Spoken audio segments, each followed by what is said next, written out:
कराची भी सिंध में है, मेरा गांव तो दूर है। पर अब जो मैं रहती थी तब 6-7 साल से मैं कराची में रह रही हूँ, 8 साल से कराची में रह जी रही में हुई मुलाकात। फर्स्ट टाइम तो हम साथ में गेम खेलते थे वहीं में।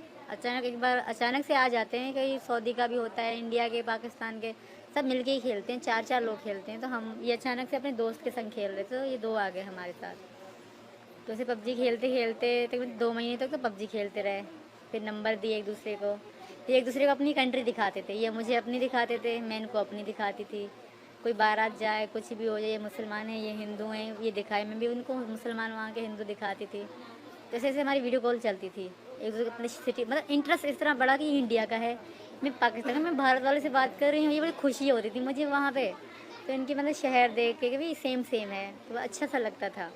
तो हमारा इंटरेस्ट बढ़ता गया, बात चलती गई तो आदत सी बनने लगी। फिर तो पहले दिन में होती थी, फिर तो रात में भी होती थी। सो तो कॉल चला के सो, वीडियो कॉल सामने फ़ोन धर के फिर सोती थी मैं। ऐसे हम दोनों को नींद नहीं आती। सुबह को दुकान में चले जाते थे लाला की, फिर वहीं फ़ोन सामने धर के सारा दिन काम करते रहे। बात भले भी ना हो पर एक दूसरे को देखते रहते थे हम दोनों।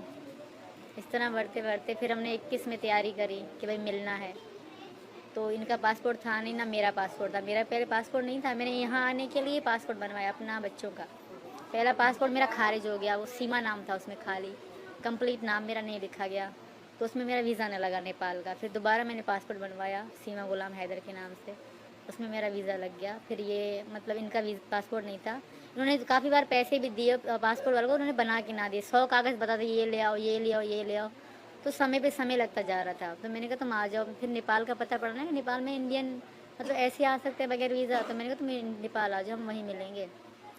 तो ये तो पता था आधार कार्ड, पैन कार्ड इस तरह चेक करते हैं, पर जब ये आए तो कुछ भी इतना चेकिंग नहीं हुई। जब आए गए ना आराम से छोड़ देते हैं। तो फिर हमारा तब से हमारे दिमाग में बैठे कि हम दोबारा भी यहीं से आएंगे हमेशा के लिए इंडिया। तब से बैठी। तब हमने शादी भी करी थी 13 मार्च को। फिर मतलब 17 मार्च में रिटर्न चली गई वापस। बच्चे वहीं मेरी चाची के पास थे। तो दोबारा अब मैं आई 10 मई को। 10 मई को वहीं से निकले, 13 को इंडिया पहुंच गए 3 दिन के अंदर। लिए बहुत ट्राई करा सर, वो मिला ही नहीं। ऐसा नहीं कि मैंने शुरू से सोचा कि मैं लीगली जाऊंगी ना, मैंने पहले इंडिया के वीज़े के लिए अप्लाई करा। इंडियन ने भी कम दें, वैसे वो यहाँ को देते हैं। शायद इतनी फ्रेंडशिप नहीं है, इस कारण वीज़ा नहीं मिला मुझे इंडिया का। फिर मैंने ये गैर कानूनी तरीका मतलब करा। अभी वो सऊदी अरब में, अभी भी उन्होंने जो रिकॉर्डिंग बता रहे वो सऊदी अरब में ही है। उनसे मेरा कोई वास्ता नहीं, वो बकवास कर रहे हैं वैसे ही।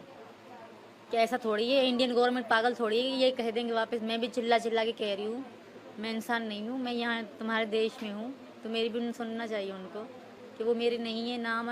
पहले तो वो किसी से भी, किसी मुल्ला से, किसी से भी पता कर लें जो मुस्लिम में है कि 6 महीने पति पत्नी अगर रिलेशन में ना रहें, क्या डिवोर्स हो जाते हैं खुद से। अगर वो ना करे तो अलग बात है, वो हो जाती है। तो वो मेरे पति नहीं है। वो कितना भी खुद को चिल्ला चिल्ला के कहना, वो मुझे मतलब फंसाने की कोशिश कर रहे हैं, पर मैं फंसूंगी नहीं। वो उसकी सब सपोर्ट करेंगे, मानती हूँ, पर मेरी भी यहाँ के सपोर्ट करेंगे। जब मैं जेल में थी ना, वहाँ जेल के मुस्लिम भी मुझे बहुत चिढ़ा रहे थे कि तुम्हें शर्म नहीं आई, धर्म छोड़ते हो। और कैदी थी वो भी औरतें। तो मैंने वहाँ पे बड़े जेलर थे, उनको कह दिया, मैंने कहा मुझे इंडिया के मुसलमानों से कोई उम्मीद नहीं है, अब जो करेंगे मेरे लिए हिंदू करेंगे, क्योंकि मैं इस धर्म में आ चुकी हूँ। वो टोकती थी मुझे वहाँ की मुस्लिम जो कैदी थी औरतें कि धर्म छोड़ दिया, ये छोड़ दिया, ईमान से भटक गई हो, इस तरह की बहुत मतलब बातें। फिर मैं पुलिस वाली थी रीमा और शिवानी दीदी, वो बहुत अच्छी थी, तो उनको मैंने कंप्लेन करी। तो उन्होंने डांट दिया मेरे को कि क्यों कह रहे, कहते जब हिंदू लड़की मुस्लिम से करे तो वो राइट है, अगर मैंने करी तो वो रॉन्ग कैसे हो गया। मैं अपनी मर्जी से कर रही हूँ, मैं बच्ची नहीं हूँ, 27 साल की हूँ। हम मिले इस कारण कि हमने सिर्फ फ़ोन पे एक दूसरे को देखा था। ये कहता है मैं ऐसा हूँ, मैं ऐसा, मैं कहती मैं ऐसी वैसे कि मिलें एक दूसरे को। अगर हम ऐसा हो ना कि हमसे पसंद भी ना आए, और मैं हमेशा अगर डिसीजन करके घर बार बेच के आ जाऊँ और हम एक दूसरे को पसंद भी ना आए, कुछ ऐसा वैसा हो जाए, 4 दिन की चांदनी हो शायद, तो हमने मिलने का डिसीजन लिया। बच्चे मैंने वहीं छोड़े चाची के पास, उनको कहा मैं लाहौर जा रही हूँ घूमने भी 7 दिनों के, क्योंकि लाहौर का रास्ता 2 दिनों का है। 4 दिन रास्ते के, 3 दिन मैंने घूमने के बता दिए, क्योंकि जहाज़ में तो मैं 4 घंटों में पहुँच गई थी। तो हम मिले, तो मिले, मुझे बहुत अच्छे लगे। पता नहीं, मैं इनको लगी कि ना मुझे बहुत ज़्यादा अच्छे लगे, बहुत स्वीट थे। तब अब पता तो हमारी वहीं हो गई शादी वादी हमने करी। मैंने इनको प्रेशर कर, मुझसे शादी कर ले, अब कुछ भी हो जाए मैं ना रह पाऊँ इनके बगैर। फिर हमने वहीं शादी कर ली। शादी करने के बाद हम साथ रहे। जब मैं आई तो ये भी रोए थोड़ा, मैं भी बहुत रोई। फिर हम अलग हो गए, मजबूरी थी, बच्चे पीछे अकेले हैं। तो मैंने शायद मैं 2 बार इनको कहा भी कि मैं नहीं जा रही, बस उनके बच्चे मेरी बहन संभाल लेगी। तो इन्होंने कहा नहीं, वापस जाओ, तुम्हारे छोटे बच्चे हैं, वो तुम्हारा इंतज़ार कर रहे होंगे। छोटी मुन्नी मेरी बहुत छोटी है, तो मुझे इन्होंने ही वापस भेजा। मैं तब भी वापस नहीं, मुझे रोना सा आ रहा था कि मैं सचिन से दूर जा रही हूँ, पता नहीं दोबारा वीज़ा लगे कि ना लगे, आऊँ कि ना, क्योंकि हमारे जो एयरपोर्ट पे बहुत घटिया लोग रहते हैं। जो हमारे एयरपोर्ट के हैं ना सिक्योरिटी बहुत घटिया है, सबसे पहले पैसे मांगेंगे, डायरेक्ट आपसे पैसे मांगेंगे कि रिश्वत दो और फिर जाओ। अलग खड़ा कर दिया मुझे पहले भी, मैं रोती रही कि सचिन वहाँ पहुँच गया नेपाल और मुझे ये जाने नहीं दे रहे। तो ज़बरदस्ती, तब तो मैंने इनको पैसे ना, मुझे पता ना था कि रिश्वत मांग रहे हैं, तब तो मैं चली गई, रो रही थी, तो मुझे उन पर रस आ गया, मुझे छोड़ दिया। दूसरी बात तो मुझे अलग ही खड़ा कर दिया उन लोगों ने, अलग खड़ा कर दिया मुझसे, मतलब उसके साथ थे आपके? हाँ, दूसरी बार $300 थे, $150 मुझे सभा नाम था उसका। आखिर लास्ट चेकिंग में यहाँ कह रहे थे रेड लाइन बन क्या वो लगा देंगे, यहाँ तो तुम्हें पेमेंट करना होगा, फ़ी पासपोर्ट 10,000 रुपये रिश्वत मांग रही थी।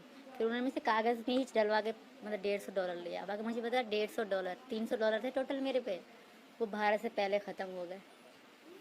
6 लाख की तो टिकट आई खाली हमारी। और जो मैं कागज़ बनवाती थी ना, वो भी 10,000 की चीज़ 20,000 में बन रही थी, क्योंकि मैं अर्जेंट बनवा रही थी, मुझे आना था यहाँ। दोबारा ये नहीं, इनको लाला ने छुट्टी ना दी, लाला इनके ने, जो इनकी लाला इन्होंने छुट्टी ना दी, तो ये यहीं पर रहे। यहाँ पे एक चारपाइयाँ, खाने पीने का सामान, ये सब लेते रहे यहाँ पे ना। जैसे मैं वहाँ से निकली ना, तो ये ले रहे थे और मैंने मना कर दिया, जो होगा सर। पहले इन्होंने कहा गाड़ी वाले से हमने बात करी थी, कि गाड़ी वाले ने कहा हाँ मैं तुम्हें बॉर्डर क्रॉस करा दूंगा, कोई दिक्कत नहीं है। इन्होंने कहा मेरी पत्नी है वहाँ पे, उसका आधार कार्ड खो गया है, तो कह रहे मैं क्रॉस करा दूंगा, कोई दिक्कत नहीं, गाड़ी वाले ने कहा। फिर जब मुझे सबने कहा ना कि यहाँ से बस जा रही है, वो बहुत अच्छी बस है, तुम आराम से चली जाओगे, बच्चे छोटे हैं, तो उन्होंने उस वैन ने मुझे वहीं पे बस स्टॉप पे ही छोड़ा, पोखरा में। तो मैंने वहीं से बस पकड़ ली, 15,000 नेपाली में।